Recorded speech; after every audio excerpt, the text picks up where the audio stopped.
अस्सलाम वालेकुम students, welcome to bio with Aneela. Class 9 का जो चैप्टर टॉपिक आज हम डिस्कस करने लगे हैं, थर्ड चैप्टर का लास्ट टॉपिक है basically endangered species of Pakistan. Pakistan में कौन सी वो स्पीशीज़ हैं, वो ऐसा तो बहुत सारे एनिमल्स हैं जिनको ख़तरा लाक है, मगर कौन सी मोस्ट सिलेक्टेड स्पीशीज़ हैं जिनको के नस्ल को काफ़ी ज़्यादा ख़तरा लाक है। एंडेंजर्ड स्पीशीज़ पढ़ने से पहले हम लोगों को ये पता होना चाहिए कि what are endangered species. Endangered species जो होती है हम इनको डिस्कस करते हैं। बिस्मिल्लाहिर्रहमानिर्रहीम।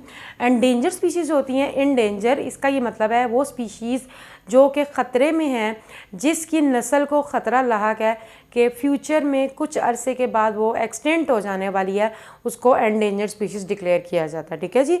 तो पाकिस्तान की जो 3 बेसिक मोस्ट जो हैं वो एनिमल्स जिनको कि बहुत ज़्यादा ख़तरा लाक है, वो सबसे पहले हमारे पास जो है वो इंडस डॉल्फिन, जो कि आपकी बुक में मेंशन है।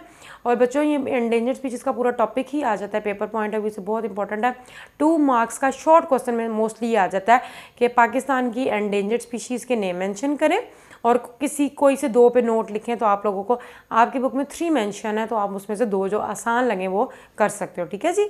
तो जो फर्स्ट स्पीशी है जिसको कि ख़तरा लाक है वो है दरियाए सिंध में रहने वाली डॉल्फिन, जिसको इंडस डॉल्फिन कहा जाता है। ठीक है, जो फर्स्ट है हमारे पास वो है जी इंडस डॉल्फिन। अच्छा, हमारे पास एक इदारा है WWFP, world wild life fund Pakistan.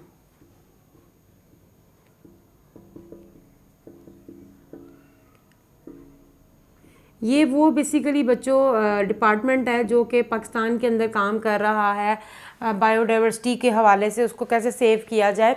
तो वर्ल्ड लाइफ जो है हमारे पास फंड पाकिस्तान, इसके तकरीबन एस्टीमेट के मुताबिक इंडस डॉल्फिन की जो तकरीबन सिर्फ 600 स्पीशीज़ हैं जो कि टोटल जो है वो दरिया सिंध में मौजूद हैं या पाकिस्तान में पाई जा रही हैं, इसकी नस्ल को शदीद ख़तरा लाक है डॉल्फिन की।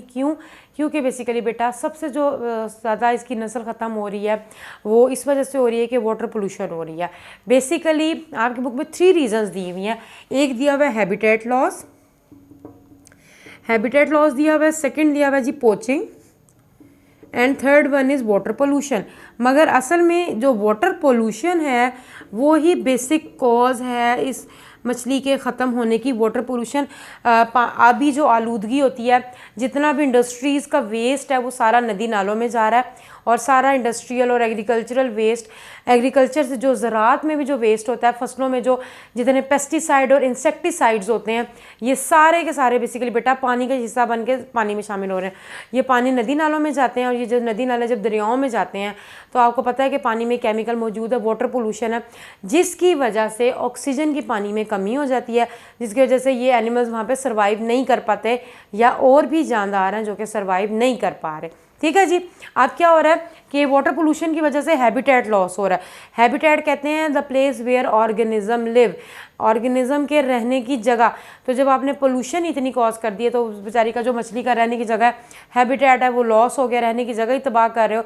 प्लस पोचिंग कहते हैं गैर कानूनी शिकार को, बहुत ज़्यादा जो है वो इसका शिकार हो रहा है, हंट हो रहा है। इसकी वजह से बेसिकली ये 3 रीज़न हैं जिसकी वजह से इनकी नस्ल पाकिस्तान में आहिस्ता आहिस्ता ख़त्म हो रही है।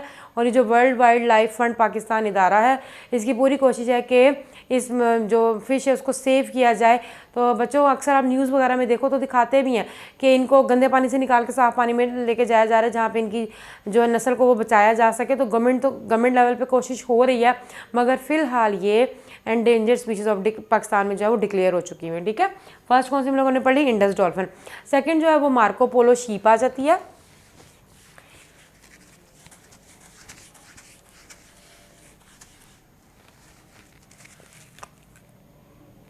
मार्को पोलो शीप जो है वो सबसे ज़्यादा कहाँ पर पाई जा रही है, ज़्यादातर कोयटा के अंदर खुंजराब नेशनल पार्क है, वहाँ पे ये पाई जाती है। इसका भी जो है वो शीप का जो ज़्यादातर हंट ही हो रहा है बेसिकली ओवन हंटिंग की वजह से। अब चाहे वो हंटिंग लीगल हो चाहे इलीगल हो, लीगल का ये मतलब होता है कि लोग लाइसेंस लेके जो होता है वो हंट कर रहे होते हैं, चाहे वो लीगल हो चाहे इलीगल हो, दोनों ही तरीक़ों से जो इसका शिकार है उसकी वजह से इसकी जो है वो नस्ल ख़त्म हो रही है पिछले 2 तिहाइयों से। मगर बेसिकली बेटा गवर्नमेंट ऑफ पाकिस्तान कोशिश कर रही है कि इसकी नस्ल को भी जो है वो सेव किया जा सके। जो थर्ड है वो हमारे पास होबरा बस्टर्ड है।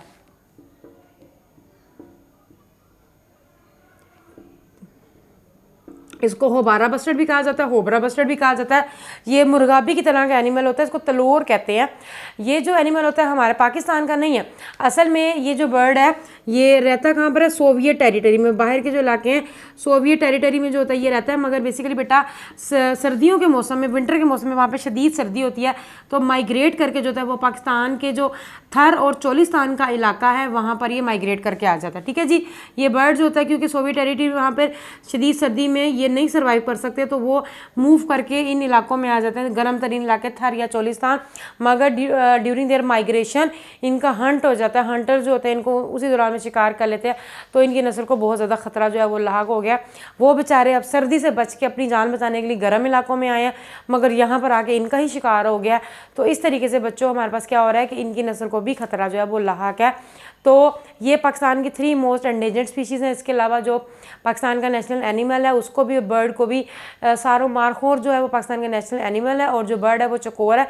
इन सबको जो है बेसिकली क्या है, ख़तरा लाक है, कहीं ना कहीं इनकी नस्ल जो है वो एंडेंजर्ड है, और अगर इनका नहीं अमल दरामद इस पर किया गया तो ये दुनिया से या पाकिस्तान से एक्सटेंट हो जाएंगे। इनका लास्ट मेंबर भी पाकिस्तान में नहीं मिलेगा। ठीक है, तो ये एंडेंजर्ड स्पीशीज़ ऑफ पाकिस्तान है जी। लास्ट टॉपिक था आपके 3rd चैप्टर का। इंशाल्लाह ताला नेक्स्ट वीडियो में हम 4th चैप्टर स्टार्ट करने लगे हैं। आई होप कि आप लोगों को आज का टॉपिक समझ आ गया होगा। नेक्स्ट वीडियो तक के लिए अल्लाह हाफ़िज़, दुआ में याद रखिएगा।